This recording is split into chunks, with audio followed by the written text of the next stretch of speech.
आनन्दतीर्थभगवत्पादान् वन्दे निरन्तरं चित्रैः पदैश्च गम्भीरैर्वाक्यैर्मानैरखण्डितैः गुरुभावं व्यञ्जयन्ती भाति श्रीरैतीर्थवाक् यस्य वाक्कामधेनुर्नः कामितार्थान् प्रयच्छति सेवेतं जययोगीन्द्रं कामबाणच्छिदं सदा नौमिन्यायसुधाधिकृज्जयमुनीन् श्रीपादरार्सन्मणीन् व्यासार्यान् विविधागमाब्धिविहरान् श्रीवादिराजानपि वन्दे हंसवरान् रघुत्तमगुरून् वैदग्ध्यवारानिधीन् श्रीसत्यव्रतराघवेन्द्रमुनिपान् सद्बोधसध्यानपान् विद्यायां विबुधाचार्यं वेदज्ञानाब्धिचन्दिरं दुर्मतध्वान्तमार्तण्डं सत्यज्ञानमुनिं भरे सत्याभिज्ञकराब्जोत्थान् पञ्चाशद्वर्षपूजकान् सत्यप्रमोदतीर्थार्यान् नौमिन्यायसुधारतान् शास्त्रेषु पारदृश्वानं शास्त्रज्ञेषु च वत्सलं दीनभक्तोद्धारकरं सत्यात्मानं गुरुं भजे विद्यापीठविधातारं विद्यावारिधिचन्दिरं विद्यार्थिवत्सलं वन्दे महामहिमसद्गुरुम् आपादमौलिपर्यन्तं गुरूणाम् आकृतिं स्मरेत् तेन विघ्नाः प्रणश्यन्ति सिद्ध्यन्ति च मनोरथाः ಶ್ರೀಗುರುಭ್ಯೋ ನಮಃ ಹರಿ ಓಂ. ಕೌರವ ಹಾಗೂ ಪಾಂಡವರ ಮಧ್ಯದಲ್ಲಿ ಘನಘೋರವಾದ ಯುದ್ಧ ಪ್ರಾರಂಭವಾಗಿ 7-8 ದಿನಗಳು ಕಳೆದು ಹೋಗಿವೆ. 10 ದಿನಗಳ ಕಾಲ ಭೀಷ್ಮಾಚಾರ್ಯರು ಇರುತ್ತಾರೆ. ಅದರಲ್ಲಿ ಅನೇಕ ದಿನಗಳು ಕಳೆದು ಹೋಗಿವೆ. ಘನಘೋರವಾದ ಯುದ್ಧವಾಗಿದೆ. ಅದರಲ್ಲಿ ಭೀಮಸೇನ ದೇವರು ತಮ್ಮ ಅದ್ಭುತವಾದ ಪರಾಕ್ರಮವನ್ನು ತೋರಿಸಿ 25 ಜನ ಕೌರವರನ್ನು ಅಂದರೆ ದುರ್ಯೋಧನನ ತಮ್ಮಂದಿರನ್ನು ಕೊಂದು ಹಾಕಿ ಸಂಹಾರ ಮಾಡಿದ್ದಾರೆ. ಆಗ ದುರ್ಯೋಧನ ಬಹಳ ಹತಾಶನಾಗಿ ನಿರ್ವಿಣ್ಯನಾಗಿ ಬಹಳ ದುಃಖದಿಂದ ಮತ್ತು ಭೀಷ್ಮಾಚಾರ್ಯರ ಹತ್ರ ಹೋಗಿ ಹೇಳ್ತಾನೆ, ಸ್ವಾಮಿ, ನಿಮ್ಮ ಪರಾಕ್ರಮ, ನಿಮ್ಮ ಅಧ್ಯಯನ, ನಿಮ್ಮ ಸಾಮರ್ಥ್ಯ, ನಿಮ್ಮ ತಪಸ್ಸು ಬಹಳ ದೊಡ್ಡದಿದೆ. ಅದರ ಮುಂದೆ ಪಾಂಡವರೆಲ್ಲ ಸೋತು ಹೋಗಬೇಕಾಗಿತ್ತು. ಆದರೆ ನಾವೇ ಸೋತು ಹೋಗ್ತಾ ಇದ್ದೇವೆ, ನಾವೇ ತ್ರಸ್ತರಾಗ್ತಾ ಇದ್ದೇವೆ, ಯಾಕೆ ಹೀಗಾಗ್ತಾ ಇದೆ ಅಂತ ಕೇಳಿದಾಗ ಭೀಷ್ಮಾಚಾರ್ಯ ಹೇಳ್ತಾರೆ, ಭೂಮಿ ಮೇಲೆ ಹುಟ್ಟಿ ಬಂದ ದೇವತೆಗಳಪ್ಪ ಪಾಂಡವರಂದರೆ, ಸಾಮಾನ್ಯರಲ್ಲ. ಧರ್ಮರಾಜ ಅಂದರೆ ಯಮಧರ್ಮ, ಭೀಮಸೇನ ದೇವರು ಅಂದರೆ ಸ್ವಯಂ ಸಾಕ್ಷಾತ್ ವಾಯುದೇವರು, ಕೃಷ್ಣ ಪರಮಾತ್ಮ ಮತ್ತು ದೇವಕಿ ವಸುದೇವನಲ್ಲಿ ನಾರಾಯಣನೇ ಅವತಾರ ಮಾಡಿ ಬಂದವನು, ಅರ್ಜುನ ಸ್ವಯಂ ಇಂದ್ರ. ಅಂದಮೇಲೆ ಮಾನಸೋತ್ತರ ಪರ್ವತದಲ್ಲಿ ಹಿಂದೆ ಎಲ್ಲ ದೊಡ್ಡದಾದ ಒಂದು ಮೀಟಿಂಗ್ ಆಗಿದೆ. ಅಲ್ಲಿ ಪರಮಾತ್ಮ ಬ್ರಹ್ಮದೇವರಿಗೆ ಆಜ್ಞೆಯನ್ನು ಮಾಡಿ ಎಲ್ಲ ದೇವತೆಗಳು ಭೂಮಿ ಮೇಲೆ ಅವತಾರ ಮಾಡಲಿಕ್ಕೆ ಹೇಳು ಅಂತ ಹೇಳಿದ್ದಕ್ಕಾಗಿ ಎಲ್ಲ ದೇವತೆಗಳು ಭೂಮಿಯಲ್ಲಿ ಬಂದಿದ್ದಾರೆ. ಅಂಥ ದೇವತೆಗಳನ್ನು ನಾವು ಸೋಲಿಸೋದು ಅಂದರೆ ಏನಿದು? ಸಾಧ್ಯವಿಲ್ಲ. ಇಷ್ಟಾಗಿ ಇದರ ಮೇಲೆ ರಕ್ಷಾಕವಚನಾಗಿ ಅನುಗ್ರಹವನ್ನು ಮಾಡ್ತಾ ಕೃಷ್ಣ ಪರಮಾತ್ಮ ಇದ್ದಾನೆ. ಇಷ್ಟೆಲ್ಲ ಇದ್ದಾಗ ನಮ್ಮ ಕಡೆಯಿಂದ ಸಾಧ್ಯವ? ಅವ್ರನ್ನೆಲ್ಲ ಸೋಲಿಸೋದು ಸಾಧ್ಯವಿಲ್ಲ. ಹಾಗಾಗಿ ಆ ಕೃಷ್ಣ ಅಂದರೆ ಸಾಕ್ಷಾತ್ ಸ್ವಯಂ ಪರಮಾತ್ಮ ಅಂತ ಹೇಳಿದ್ದಕ್ಕೆ ಡಂಬಬುದ್ಧಿಯಿಂದ ದುರ್ಯೋಧನ ತಾನು ನಮಸ್ಕಾರ ಮಾಡಿದ್ದಾನಂತೆ. ಅವತ್ತಿನ ದಿವಸ ಆ ಭೀಷ್ಮಾಚಾರ್ಯರ ಉಪದೇಶವನ್ನು ಕೇಳಿ ಕೃಷ್ಣನಿಗೆ ಭಕ್ತಿಯಿಂದ ನಮಸ್ಕಾರ ಅಲ್ಲ, ಡಂಬದಿಂದ ನಮಸ್ಕಾರ ಮಾಡಿ ಹೋಗಿದ್ದಾನೆ. ಮತ್ತೆ ಮರುದಿನ ಯುದ್ಧಕ್ಕೆ ಸಿದ್ಧನಾಗಿದ್ದಾನಂತೆ. ಘನಘೋರ ಯುದ್ಧವಾಗಿದೆ. ಮತ್ತೆ ಆಗ ನರಕಾಸುರನ ಮಗ, ಅವನು ಭಗದತ್ತ ಅಂತ ಹೇಳಿ ಸುಪ್ರತೀಕ ಅಂತನ್ನುವ ಭಾರಿ 4 ಹಲ್ಲುಗಳಿದ್ದಂತಹ ಆನೆ, ಭಾರಿ ಆನೆ.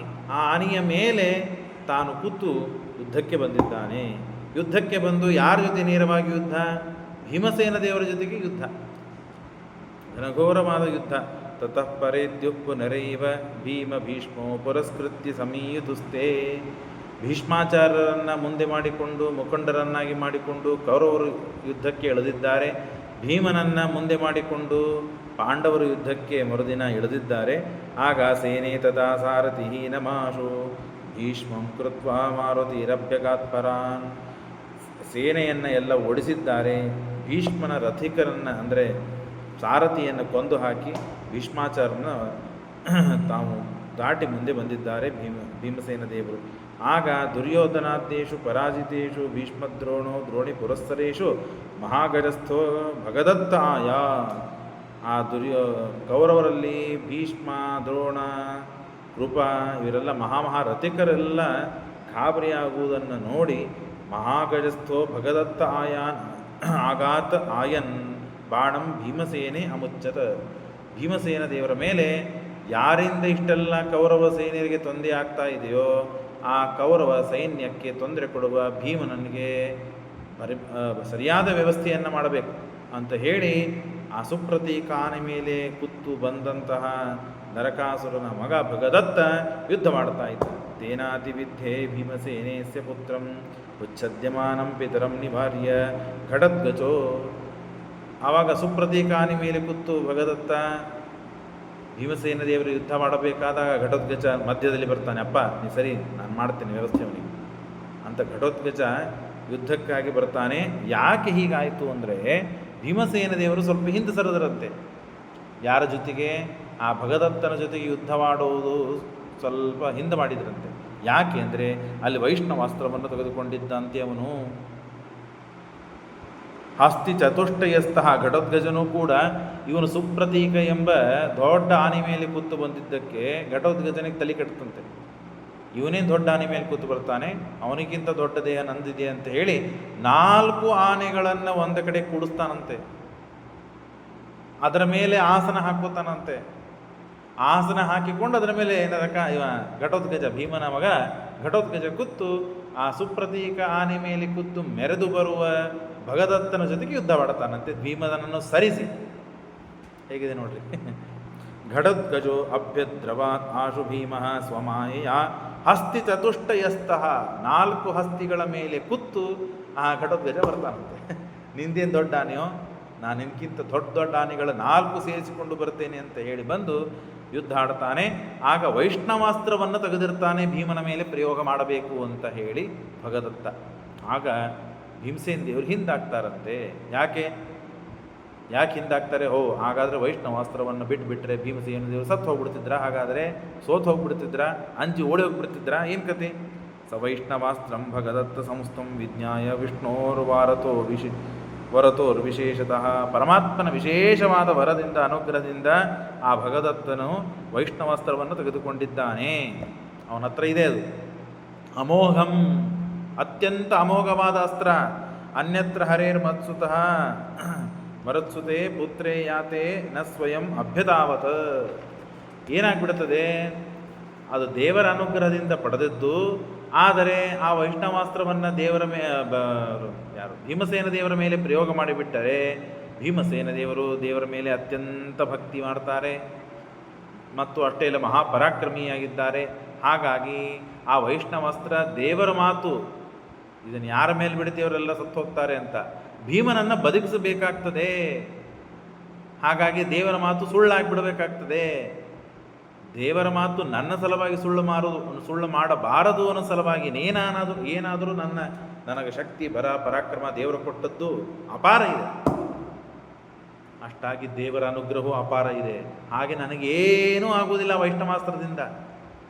ಆದರೂ ದೇವರ ಮಾತು ಸುಳ್ಳಾಗಬಾರದು. ನನ್ನ ಸಲುವಾಗಿ ದೇವರು ತನ್ನ ಮಾತು ಸುಳ್ಳು ಮಾಡಿಕೊಳ್ತಾನೆ, ಇದು ನನಗೆ ಇಷ್ಟ ಇಲ್ಲ ಅಂತ ಹೇಳಿ ಅಲ್ಲಿಂದ ತದ್ಭಕ್ತ ವೈಶೇಷತ ಏವ ತಸ್ಯ ಸತ್ಯಂ ವಾಕ್ಯಂ ಕರ್ತು ಹರಿಂ ನ ಛಾಯಾ. ಆ ಶತ್ರುವಾದಂತಹ ಭಗದತ್ತನನ್ನು ಸೋಲಿಸದೆ ಯುದ್ಧವಾಡದೇನೆ ಸ್ವಲ್ಪ ದೂರ ಆದರಂತೆ ಭೀಮಸೇನ ದೇವರು. ಎಷ್ಟು ಅದ್ಭುತವಾದ ನಿರ್ಣಯವನ್ನು ಕೊಡ್ತಾರೆ ಶ್ರೀಮದಾನಂದ ತೀರ್ಥ ಭಗವತ್ಪಾದಾಚಾರ್ಯ. ಭೀಮಸೇನ ದೇವರು ಭಗದತ್ತನ ಜೊತೆಗೆ ಯುದ್ಧ ಮಾಡಲಿಲ್ಲ. ಯಾಕೆ? ವೈಷ್ಣವಾಸ್ತ್ರ ಕೈ ಹಿಡಿದಿದ್ರು. ವೈಷ್ಣವಾಸ್ತ್ರ ಬಿಟ್ಬಿಟ್ರೆ ಹಾಗಾದರೆ ಭೀಮಸೇನ ದೇವರು ಅಂಜು ಓಡಿ ಹೋಗ್ಬಿಡ್ತಾರೆ ಅಥವಾ ಸತ್ತು ಹೋಗ್ತಾರೆ. ಏನಾದರೂ ಆಪತ್ತು ಬರ್ತದಾ? ಏನು ಆಪತ್ತು ಬರೋದಿಲ್ಲ. ದೇವರ ಅನುಗ್ರಹದಿಂದ ಪಡೆದಂತಹ ಅಸ್ತ್ರ ಇದು ವೇಸ್ಟ್ ಆಗಿ ಹೋಗ್ಬಿಡ್ತದೆ. ದೇವರ ಮಾತು ವ್ಯರ್ಥವಾಗಿ ಹೋಗ್ತದೆ. ಆಗಬಾರದು ಅಂತ ಹೇಳಿ ತಾನು ಭೀಮಸೇನ ದೇವರು ದೇವರ ಸಲುವಾಗಿ ಹಿಂಸರಿತಾನೆ. ಯದಾ ಸ್ವಪುತ್ರೇಣ, ನಾನು ಗೆದ್ರೇನು, ನನ್ನ ಮಗ ಗೆದ್ರೇನು, ಘಟೋತ್ಕಜ ನೀನು ಮುಂದೆ ಹೋಗು ಅಂತ ಮುಂದೆ ಹೋಗಿ ಕಳಿಸ್ತಾರೆ. 4 ಆನೆ ಮೇಲೆ ಕೂತು ತಾನು ಬರ್ತಾನೆ. ಭೀಮ ಅರ್ಜುನರಿಗೆ ಮಾತ್ರ ಈ ಅಸ್ತ್ರ ಪ್ರಯೋಗ ಮಾಡಬೇಕು ಅಂತ ತಲೆಯಲ್ಲಿ ಇಟ್ಟುಕೊಂಡಿರ್ತಾನೆ. ಯಾರು? ಭಗದತ್ತ, ನರಕಾಸುರನ ಮಗ.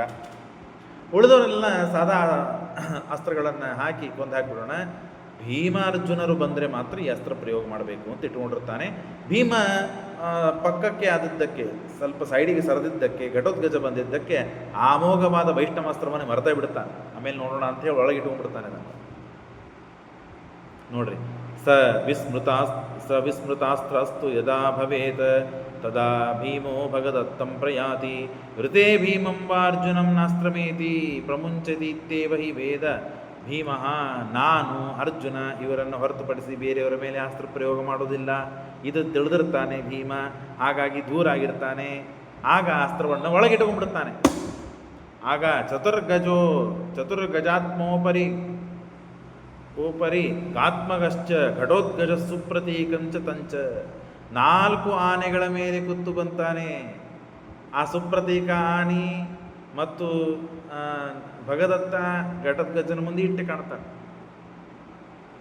ಏನು ಪರಾಕ್ರಮ ತೋರಿಸಪ್ಪ ನನ್ನ ಮುಂದಿಂದು ಅಂಥೇಳಿ ಘಟೋದ್ಗಜ ಜೋರಾದ ಧ್ವನಿಗಳನ್ನು ಮಾಡ್ತಾ ಬಂದರೆ ಎಲ್ಲರೂ ಓಡಿ ಹೋಗ್ತಾರೆ. ಏನು ಪ್ರಳಯ ಬಂತ, ದಾವಾಗ್ನಿ ಬಂತ, ಏನು ಬಂತು ಇದು, ಇಷ್ಟು ಭಯಾನಕ ಇವನು ಘಟೋದ್ಗಜ ಅಂತ ಹೇಳಿ ನಾನಾ ಪ್ರಹಾರೇ ವಿದತುಂಶ್ಚಕಾರ ಸಂದಿಗ್ಧ ಜೀವೋ ಜಗತಾಂ ಸಮಕ್ಷಂ. ಬದುಕಿದ್ರೆ ಸಾಕು ಮಾರಾಯ, ಇಂಥ ಪರಾಕ್ರಮಿ ಇವನಿಂದ ತಪ್ಪಿಸ್ಕೊಂಡು ಓಡೋದ್ರೆ ಸಾಕು ಅಂತ ಎಲ್ಲರೂ ಓಡೋಗ್ಲಿಕ್ಕೆ ಪ್ರಾರಂಭ ಮಾಡ್ತಾರಂತೆ. ಮಹಾಕಾಯಂ, ದೊಡ್ಡದಾದ ಗಾತ್ರ ದೇಹ. 4 ಆನೆಗಳ ಮೇಲೆ ಕೂಡಬೇಕು ಅಂದರೆ ಎಷ್ಟು ದೊಡ್ಡ ದೇಹ ತೆಗೆದುಕೊಂಡಿರ್ಲಿಕ್ಕಿಲ್ಲ, ವಿಚಾರ ಮಾಡಬೇಕು ನಾವು.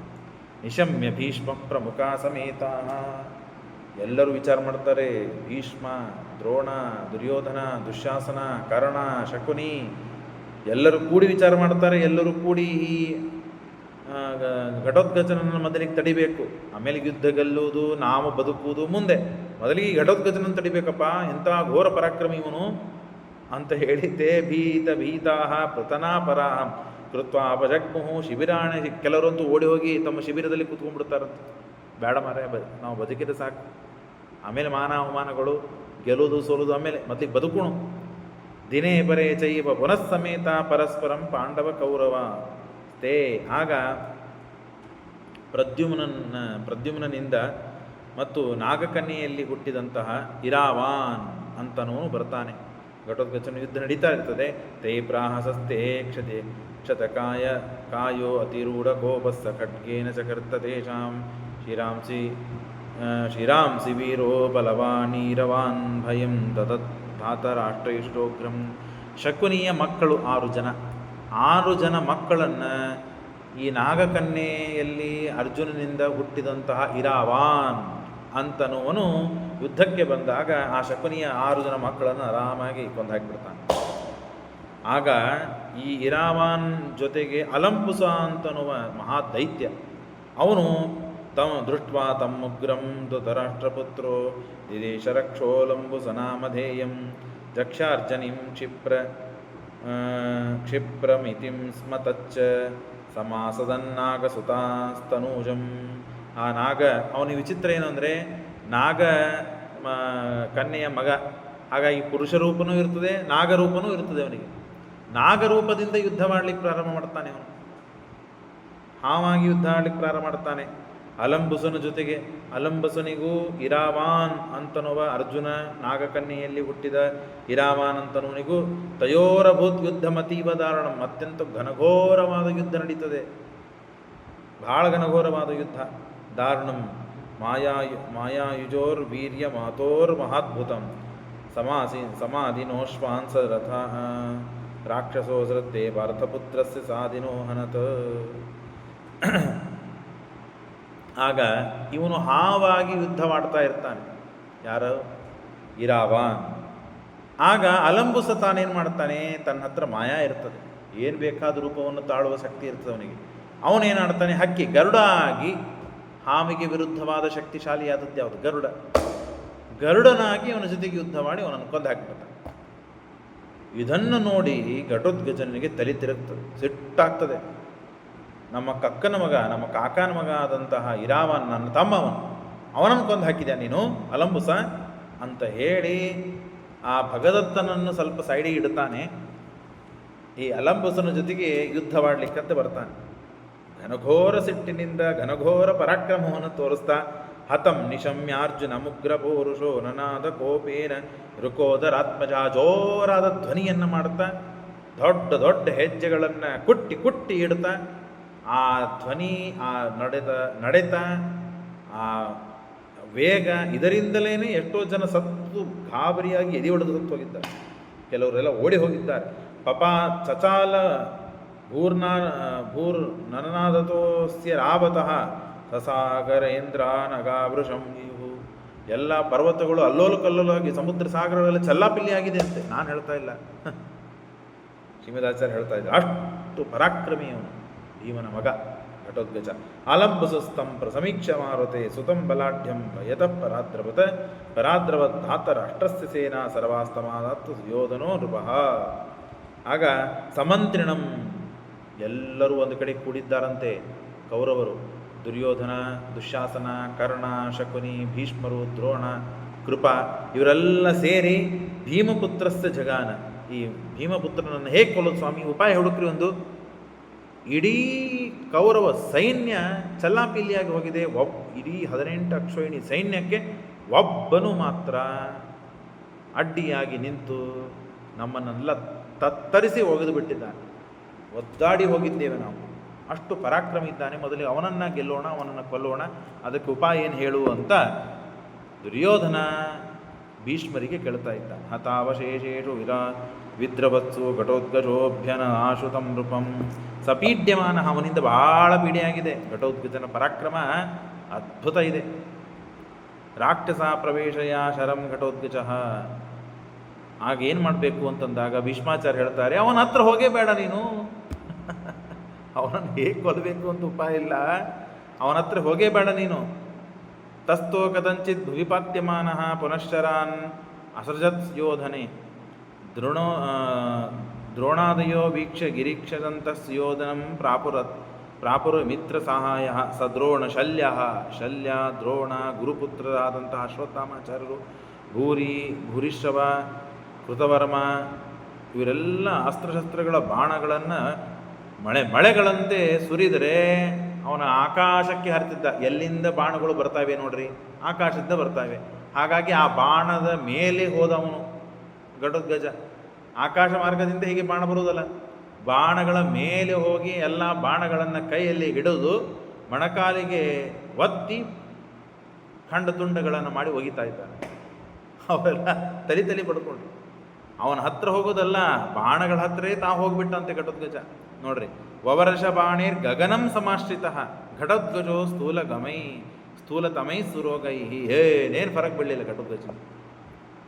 ದ್ರೋಣಿಂ ಕೃಪಾದ್ಯಾನ್ ಸಂಯೋಧನಶ್ಚಕಾರ ಭೀಮೋ ವಿರತಾನ್ ರಣೇನ ನಿವಾರಯಾಮೋಶ್ಚ ಋಕೋದರೋ ಘಟೋದ್ಗಜಶ್ಚಾನ್. ಹೀಗೆ ಅಲಂಬಸನ ಜೊತೆಗೆ ಯುದ್ಧ ಆಗ್ತದೆ. ನರಕಾಸುರನ ಮಗನಾದಂತಹ ಭಗದತ್ತನ ಜೊತೆಗೆ ಯುದ್ಧ. ಅವನ ಮಹಾಪರಾಕ್ರಮವನ್ನು ತೋರಿಸ್ತಾ ಇದ್ದಾನೆ. ಏನೇನೇನೇನೇನು ಘಟೋದ್ಗಜನಿಗೆ ಪ್ರಭಾವ ಪರಿಣಾಮ ಆಗ್ತಾ ಇಲ್ಲ. ಆಗ ಪ್ರಾಗ್ಜ್ಯೋತಿಷಪುರ ಅಂತ ಆ ಪ್ರಾಗ್ಜ್ಯೋತಿಷಪುರಕ್ಕೆ ಹೋಗಿದ್ದಾರೆ. ಪ್ರಾಗ್ಜ್ಯೋತಿಷಂ ಚೈವ ಘಟೋದ್ಗಜಾಯ ಸಂಪ್ರೇಷಯಾಮಾಸ ಸುರಾಪಗಾಸುತಃ ಸಪ್ರಾಪ್ಯ ಹೈಡಂಬಮವ ಆಯೋಧಯದ್ಬಲಿ ಸಾರ್ಧಯಾಮಾಸ ಸಕುಂಚರಂ ತಂ. ಪ್ರಾಗ್ಜ್ಯೋತಿಷಪುರದಲ್ಲಿ ಇದ್ದಂತಹ ರಾಜ, ಆ ರಾಜನಿಗೂ ಘಟೋದ್ಗಜನಿಗೂ ಯುದ್ಧವಾಗ್ತದೆ. ಆಗ ಪ್ರವೃಕ್ಷ ಶೂಲವನ್ನು ಎತ್ತಿ ಬಿಸಾಕ್ತಾನಂತೆ ಘಟೋದ್ಗಜನ ಮೇಲೆ. ಆ ಶೂಲವನ್ನು ಕೂಡ ಹಾರಿ ಹಿಡಿದು ಮೊಣಕಾಲಕ್ಕೆ ಒತ್ತಿ ಮುರಿದಾಗ್ತದೆ. ಪ್ರವೃಕ್ಷ ಶೂಲಂ ಪ್ರಭವಜ್ಜಾನು ಆರೋಪ್ಯ ದೇವಾಹ ಜಗರಸ್ತದೀಕ್ಷ. ದೇವತೆಗಳಿಗೆಲ್ಲ ಸಂತೋಷ. ಏನು ಪರಾಕ್ರಮವ, ಭೀಮನ ಮಗ ಇವನು ಅಂತ ಹೇಳಿ ಆ ಘಟೋದ್ಗಜ ತಾನು ಅದ್ಭುತವಾದ ಪರಾಕ್ರಮವನ್ನು ತೋರಿಸ್ತಾ ಇದ್ದಾನೆ. ಶ್ರೀಕೃಷ್ಣ ಅರ್ಪಣಮಸ್ತು. ಇವತ್ತು ಸ್ವಲ್ಪ